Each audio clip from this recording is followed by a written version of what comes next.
sports are really important vehicles for relationships. We have purpose. We have a why. We bring people together. We connect. I feel like God is our greatest supporter and our greatest coach. Welcome to Rabbi on the Sidelines. This is Rabbi Era Sherman from Sinai Temple in Los Angeles.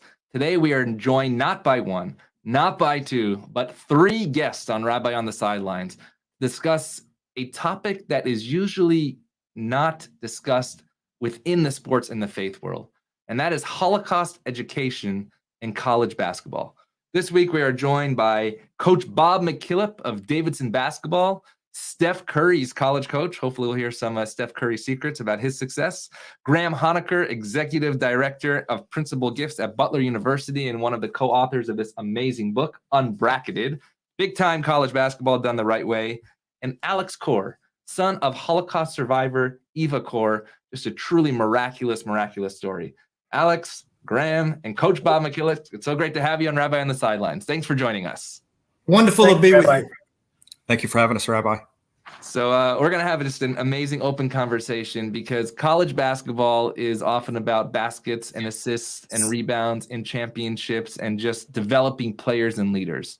But this book, written by you, Graham, and maybe we'll start with you, it's called Unbracketed, Big-Time College Basketball Done the Right Way. With NIL and transfer portals and early entries to the NBA draft, this is not about this at all.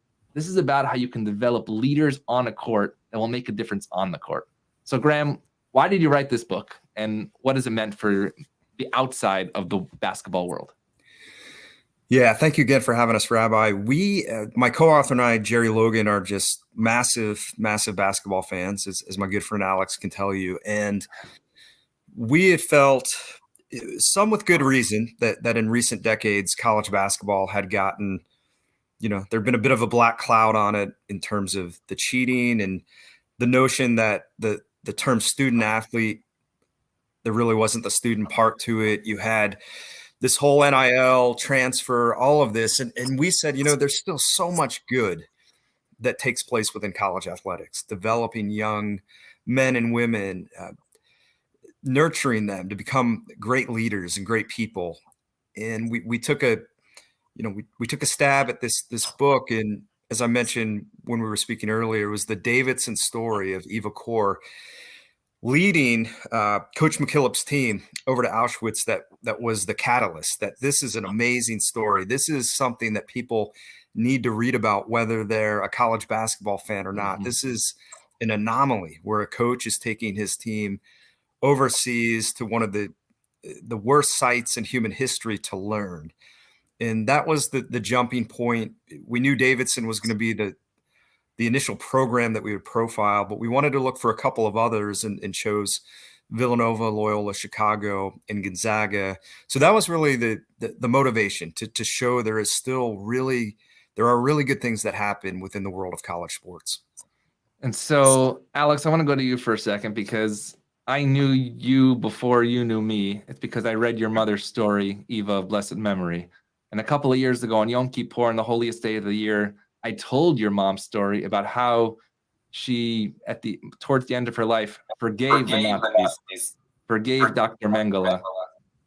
And I reached out to you, I sent the sermon, and then I see that you're not only a great basketball fan, but you're going to take a college basketball team to Auschwitz. For you, what was the connection, and was it ever a dream that your mother, a Holocaust survivor, a basketball fan, would take a Division I college basketball team to her roots of horror and tragedy?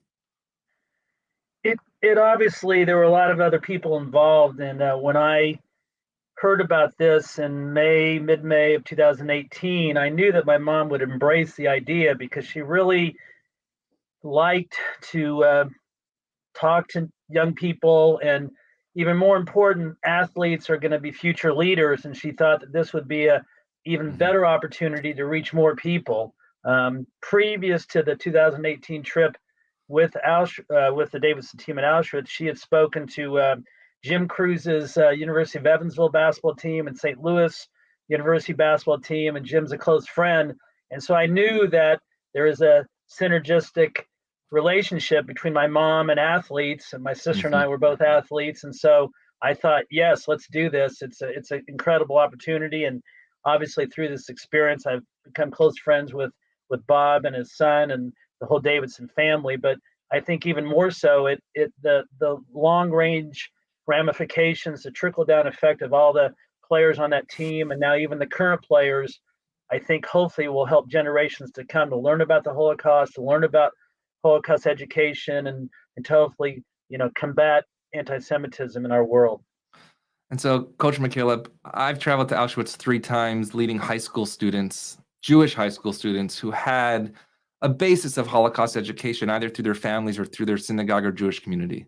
But here you are, somebody who's not Jewish, who decides, and many of these teams go everywhere, whether it's the Maui Classic, the Anchorage Classic of blessed memory, all the classics out there. And you decide to take your team, not with the basketball in hand, but to walk through that valley of the shadow of death. What was the response, first of all, your response to doing a trip like this? And then you tell your players in the locker room, we're going to Auschwitz for 4 days. Why did you do this? And what did you think it would mean for the players? I'm a student of history. I majored in history. I taught history. And I had been to Auschwitz several years ago. Oh, wow. On a Davidson tour of alums. And it opened my eyes to more than reading in a book or watching in a movie, to be there front and center and touch and feel and smell the spirit of the atrocity and the courage of the people that fought against that atrocity, opened my eyes for the need to lead and teach our own players that experience. And Amanda Caleb, who I recalled as a student athlete at Davidson a decade or so earlier, connected with me, and between her and Stacy Gallen in the Maimonides Institute, the Candles Museum, Misericordia University, where Stacy worked, there was just this tremendous receptivity to bring us to Auschwitz, and our players embraced it. And we were there for, I think, 72 hours, maybe, from the time the trip began to the time the trip ended. No basketball involved. And our players, you might know, were actually had gone home for the summer and were coming back maybe 2 or 3 weeks later. So they interrupted their summer away from campus, their summer away from workouts, and came back as a team. And the team and the staff were just that, a team. And the team was led by Eva. And to have that extraordinary experience with her was life-changing, and a memory that our guys will forever carry with them. So just tell us the timing of that, because I believe the day after Davidson loses in the NCAA tournament, I'm assuming you don't really want to talk to an NCAA Division I coach, maybe for just a couple of days, let them rest, have their Sabbath if you wish. But the day after you get this email, talk about the priorities of what this all means in terms of basketball being a game, and then this mission the day after a loss in the NCAA tournament. You know, I've always believed that when you help somebody, you help yourself. And we're going through this misery of losing, and what greater uplifting and inspiring experience than for our guys to do something for someone else from the standpoint of being able to broadcast a message of that atrocity and how it should never happen again.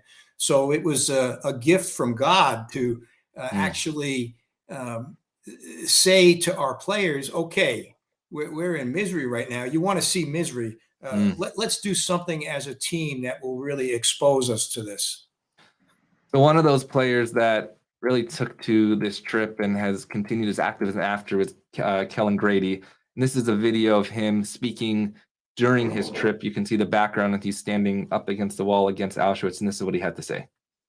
See, you know, what people went through just based off of their religion, who they were, and just the horror they went through. You know, I think it just gives us a much deeper appreciation for what we have, and it adds a different perspective. So, Graham, you write about him in the book and what he's done after the trip. Can you just explain the meaning of, or watching Kellen on that trip, and then the impact that it has had that leads to the activism that he's doing today?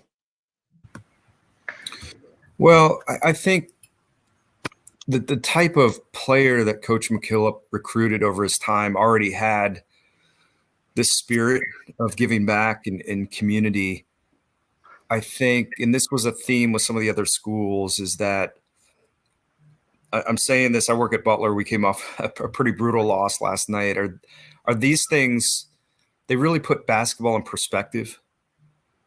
Going to Auschwitz, seeing the broader world that goes beyond college basketball, that doesn't always happen when coaches and players are locked in the zone.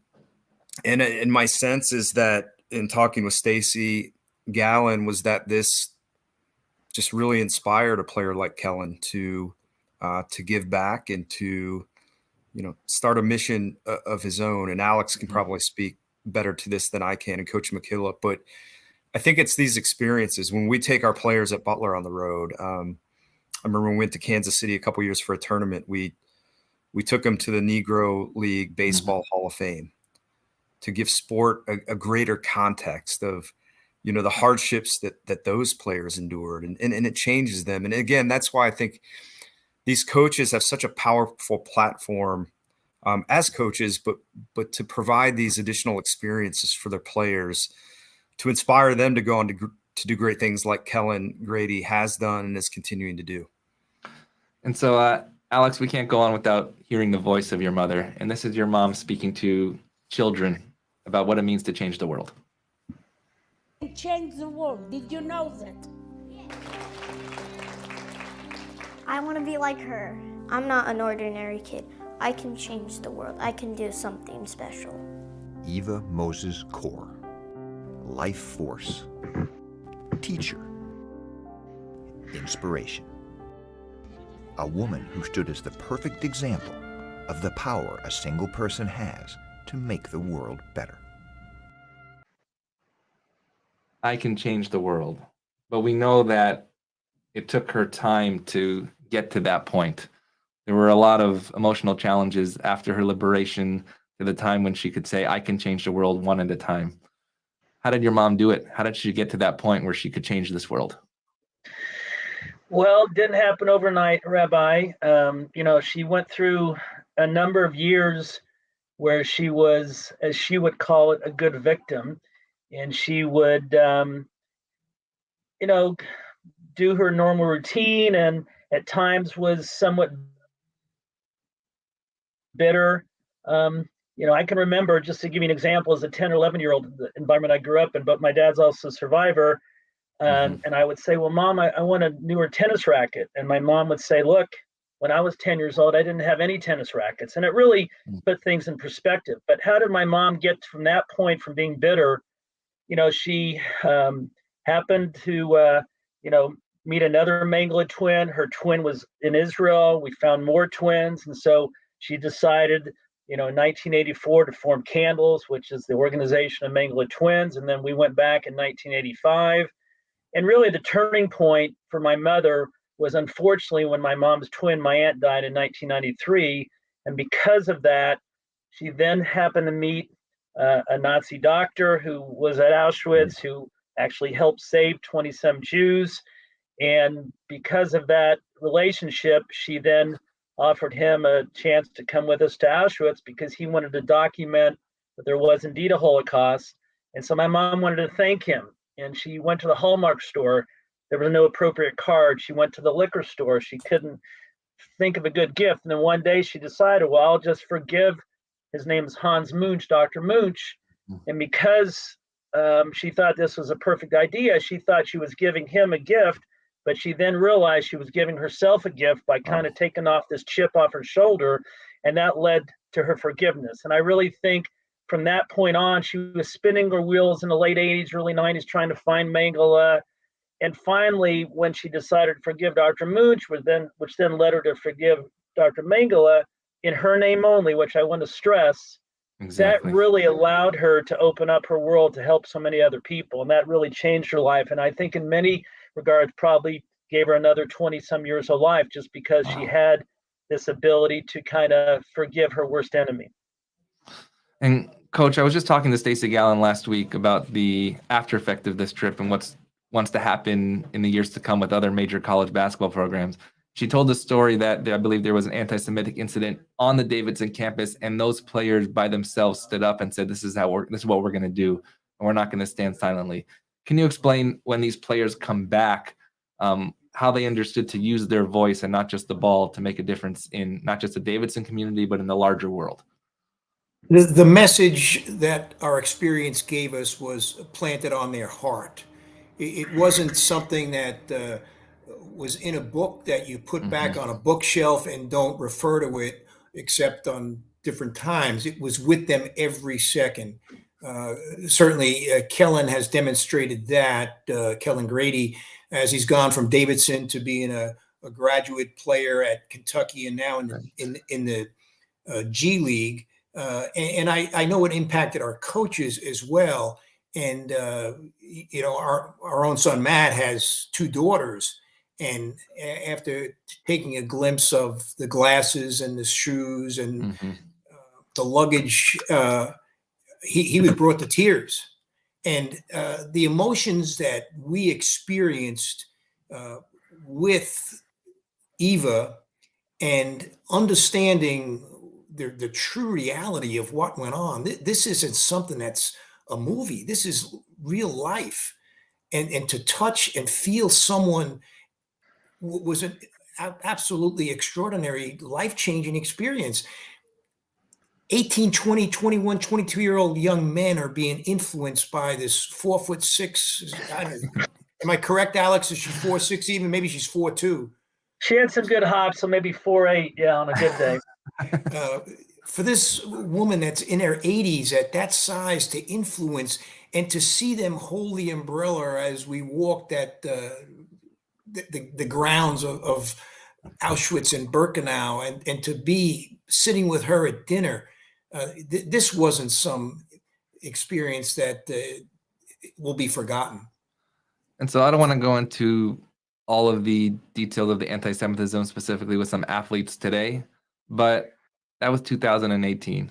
Now that you see athletes with a platform that sometimes use social media in a way that doesn't build up, but rather divides people.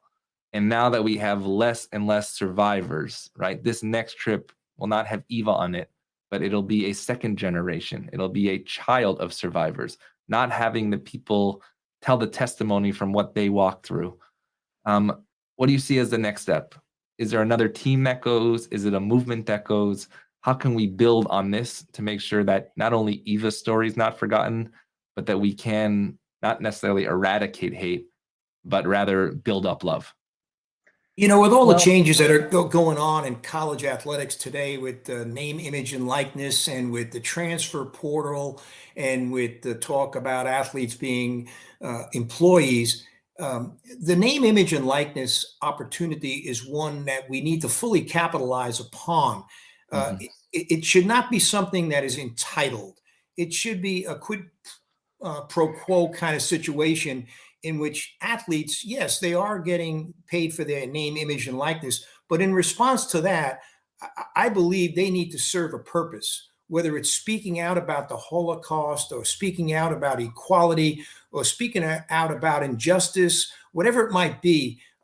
I believe that it should be something that is carried to a level that, yes, give them the money, but there must be a repayment in terms of a teaching opportunity for them to instruct the world about what's going on.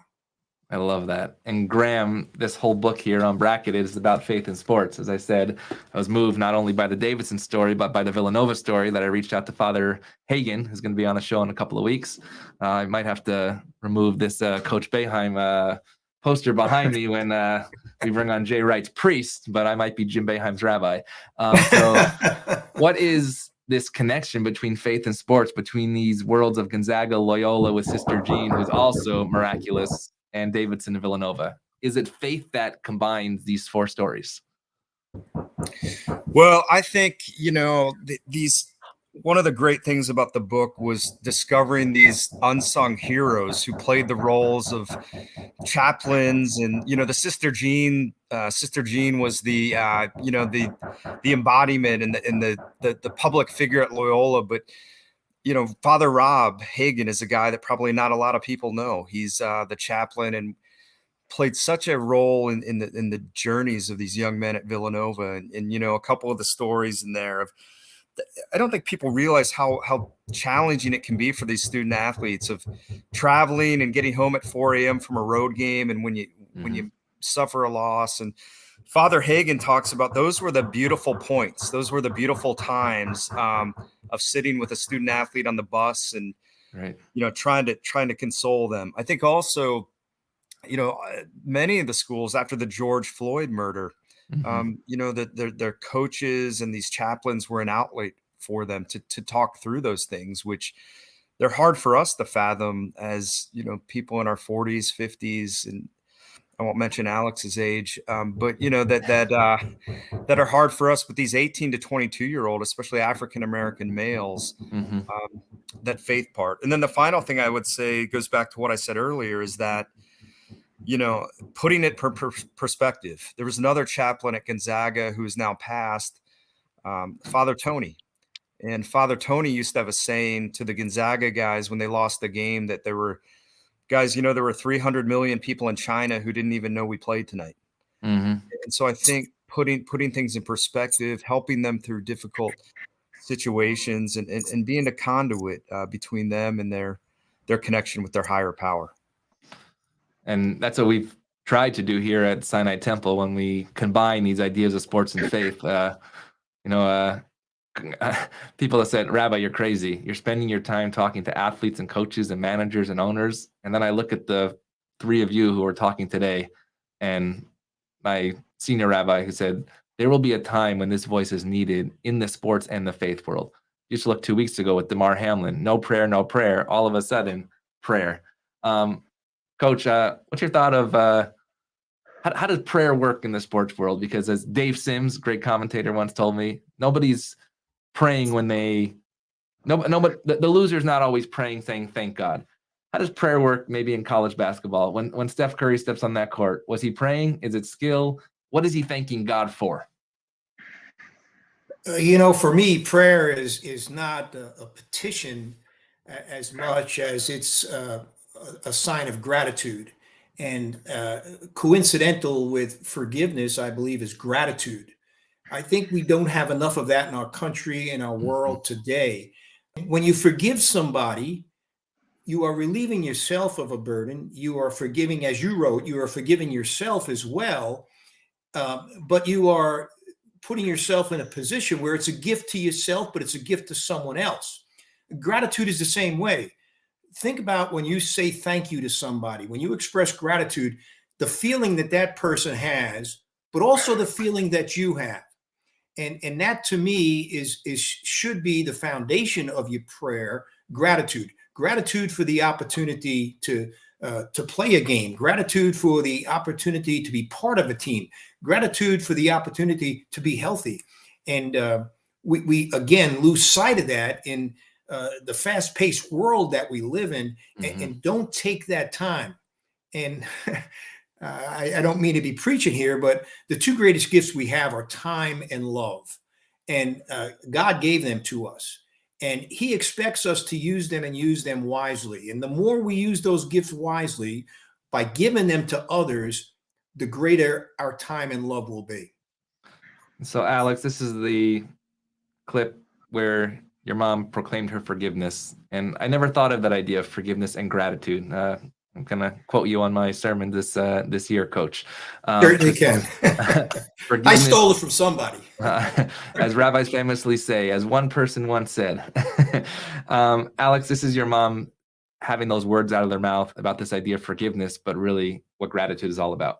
Eva's biggest accomplishment came from within. I, Eva Kor, hereby give amnesty to all Nazis who In 1995, on the 50th anniversary of the Auschwitz liberation, Eva Kor returned to the camp to announce that she had forgiven the Nazis. Enough is enough. I am healed inside. Since then, even amid debate over her decision, a one-time prisoner and longtime outcast flowered. So, as you said, Alex, earlier, very carefully, this was her decision, not a group of people's decision. So many of that generation never went back to Auschwitz, never went back. They didn't want us there. We don't go back. I had a different reaction when I went for the first time, that I had to go back again and again because I knew I was going to be a responsible person to share that next generation story. Take us back to that moment that we just watched, and this idea of forgiveness and gratitude, and what it means to you now as a child of two survivors, propelling not just her legacy, but the legacy of humanity. Well, yeah, that was January 27th, 1995. So the 50th anniversary. That was Dr. Hans Munch there with my mom. And those are clips from Ted Green's movie, Eva A-7063. Right. Amazing documentary. So, yeah, great documentary. Well, I think, one of the things as a child of two Holocaust survivors who are no longer here on this world, one of my obligations and really responsibilities is to hopefully continue some of their work. And I really feel that's important. We're coming up on the anniversary here on January 27th. Yeah. Here in Indiana, the governor has declared Eva Education Day on January 27th for the fourth year in a row. So these are all things that make me proud, and a lot of times bring a tear to my eye, because I know that my mom and dad would be very happy that I'm trying to do my part along with other people here in Indiana. I think it's very important that we, in this day and age, as you've kind of alluded to, Rabbi, anti-Semitism is a bigger and bigger problem. And it's easy for people to say, well, that happened 70 some years ago, and, where are the survivors? They're all passing away, unfortunately. And so I think it's very incumbent on me and people of my generation, and even younger, the third generation, can kind of take that torch and continue to shine the light on the world, because there are so many lessons that can be learned from the Holocaust. It can be on the basketball floor, it can be on the baseball field, the tennis court, but also just in everyday life.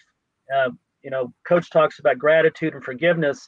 These are all things that really people are not taught about. And my mom would say, when little third and fourth graders learn about reading, writing, and arithmetic, they should also learn about forgiveness. That this should be something that's taught to young children, maybe not to this magnitude of forgiving a Nazi, but to forgive Johnny who pulled Jimmy's hair or whatever.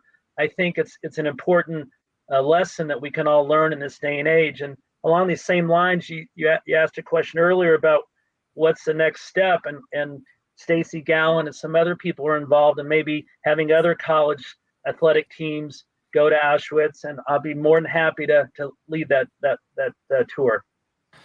Hey, Rabbi, can I just mention one other note? Of course.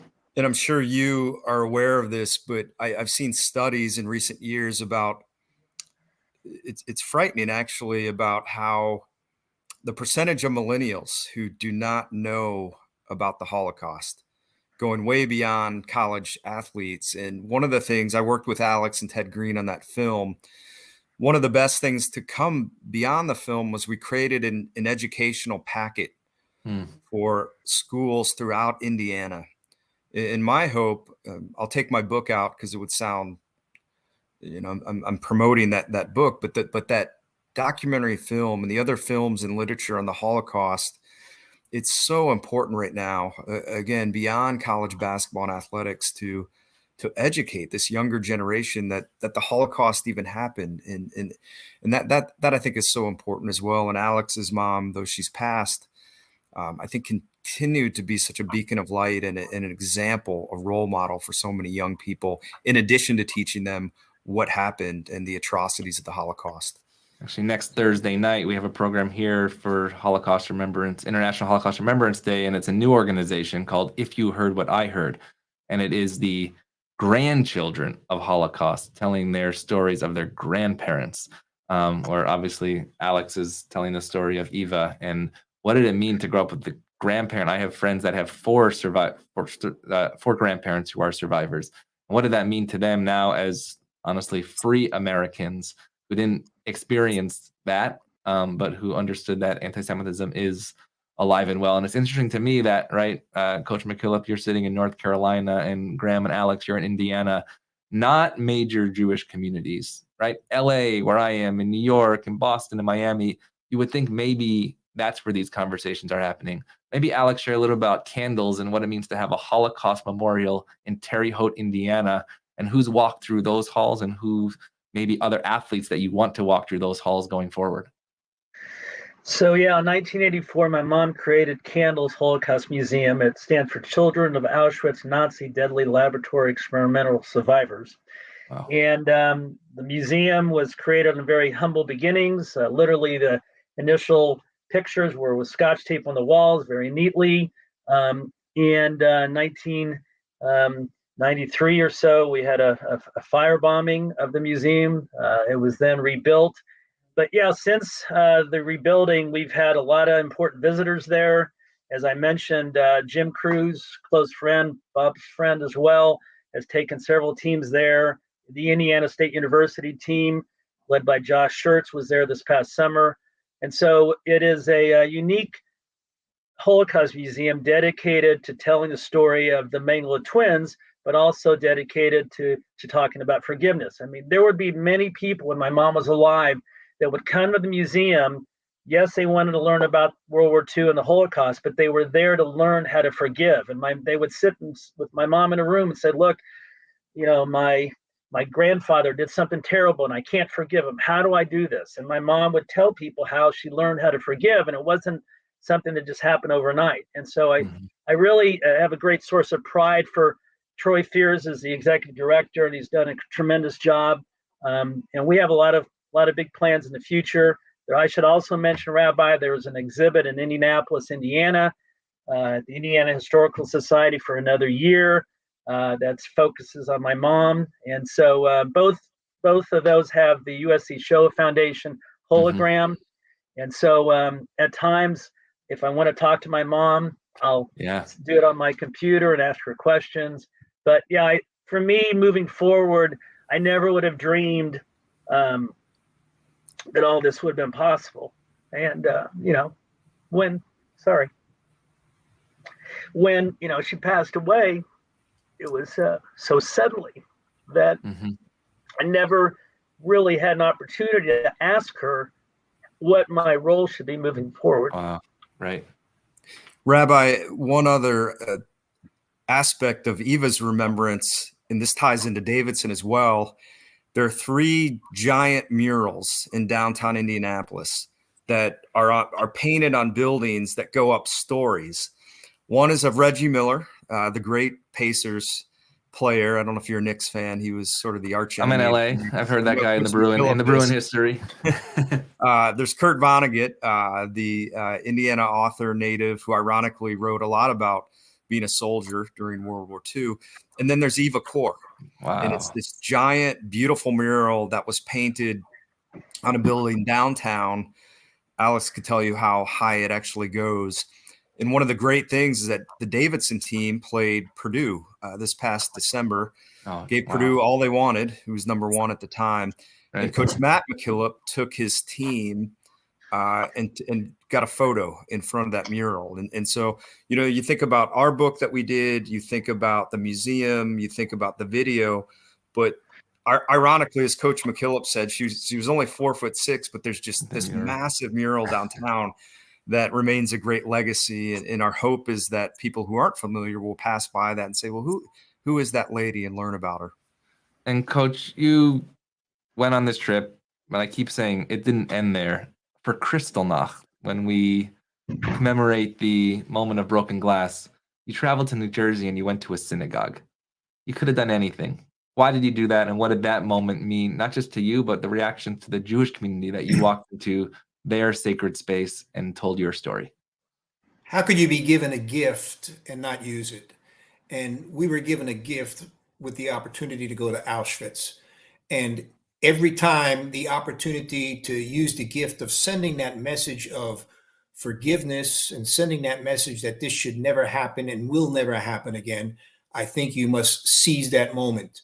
I believe our players actually read the names of people killed in the Holocaust at some point in that next year when we returned in the springtime. There's a commemoration of that. I'm not sure what the title of Yom HaShoah, right? Correct. And every one of our players, I believe, read 100 names that day.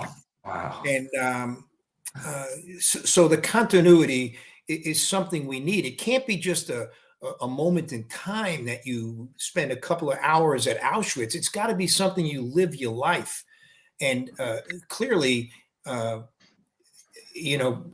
preach without using words. And that's what we try to do. Actually, as Rabbi Abraham Joshua Heschel, who walked with Dr. Martin Luther King, said that we should pray with our feet, which is another word of saying, obviously, preaching without our words. I do want to focus on just a little mundane thing because I have experts in the college basketball field. I have Butler University. I got Purdue here. It's almost February. What's going to happen at the end of the year? Who's going to the Final Four this year, and who would Eva want to win? Well, Eva would want a Final Four of Davidson, Butler, Purdue, and Indiana State University, where she graduated from. And Coach, how's that looking in reality? Well, I think Purdue is pretty darn good, incredibly well coached, and potentially the National Player of the Year with Zach Edey. Yep. And they have two young guards, freshman guards, that are just getting better and better and better. And we have a kinship with one of them, Fletcher Loyer, whose brother Foster Loyer plays for Davidson, and has just been spectacular as of late. And then they're surrounded with a supporting cast of players that make them very formidable.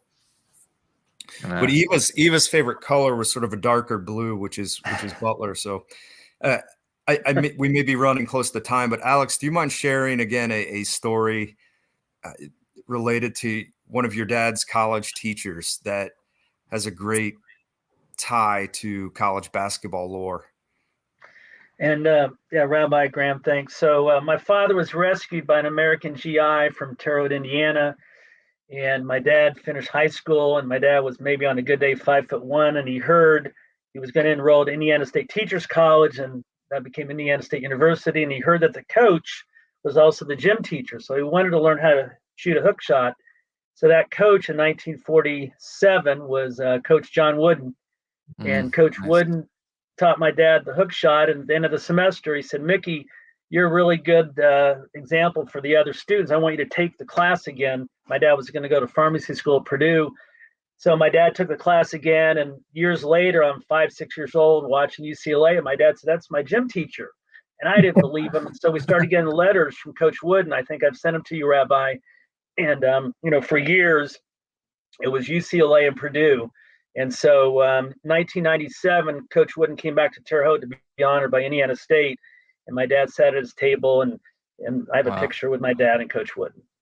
Well, Purdue UCLA would be a good one here, and Eva would be on both sides, which would be wonderful. Right.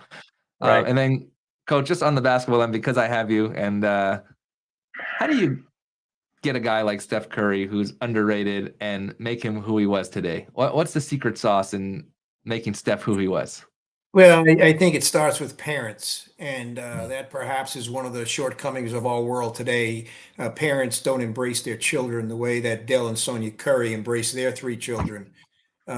Stephen Curry is as extraordinary a man as he is a basketball player, extraordinary as a leader as he is as a basketball player.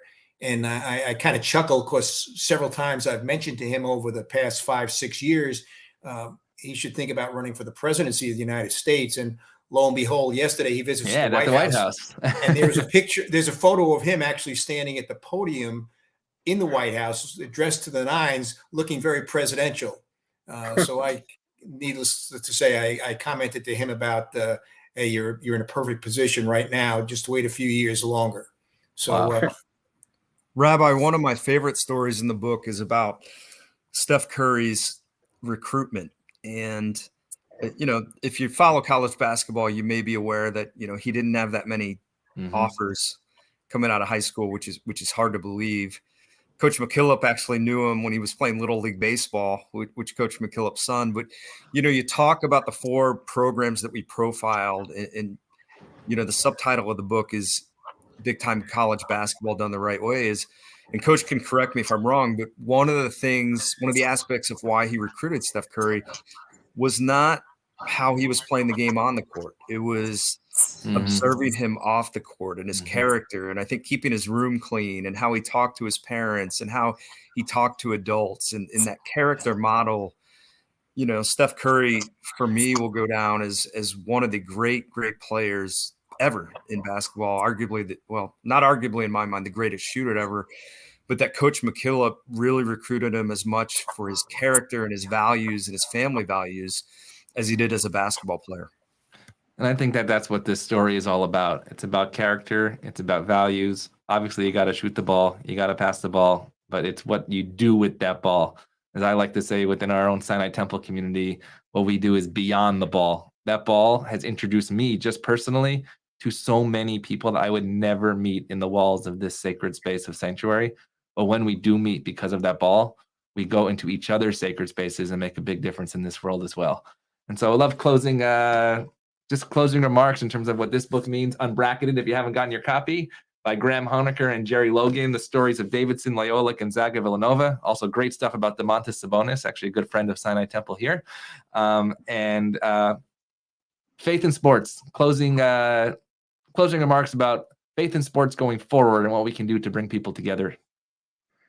I'll start first. I really think your podcast is just the start of a great way to continue to teach people about history, teach people about the Holocaust, and hopefully really combat hate in our world. And I commend you for your work here, Rabbi. And thank you, Coach, and Graham as well. Thanks to all of you for living Eva's message. We can change the world. And certainly that is the gift that is given to us. And I would just say, I would close with how I opened, in that while the newspapers and the media like to hone in on some of the things that we perceive as bad in college athletics, there's so much good. There's so much good that there are other programs beyond the four that we covered, and they're great servant leaders like Coach McKillop that do exist and are making such a powerful impact on college basketball players and student athletes. And, you know, again, Jerry and I choose to focus on the positive and the glass being half full. And I think that I hope people who read the book will realize there's a lot of that does take place in college athletics. And the final word, this is not necessarily a plug, but a great honor for Alex and I is we're going to do this at Davidson on February 11th, which just happens to be the day Davidson is going to recognize Coach McKillop for his glorious career. So I count the time Coach McKillop and I spoke at the synagogue as one of the great opportunities we've had with the book, but I'm so honored to be a part of that day on February 11th, which recognizes, in my opinion, he's too humble to say great college basketball coaches and servant leaders that the game's had.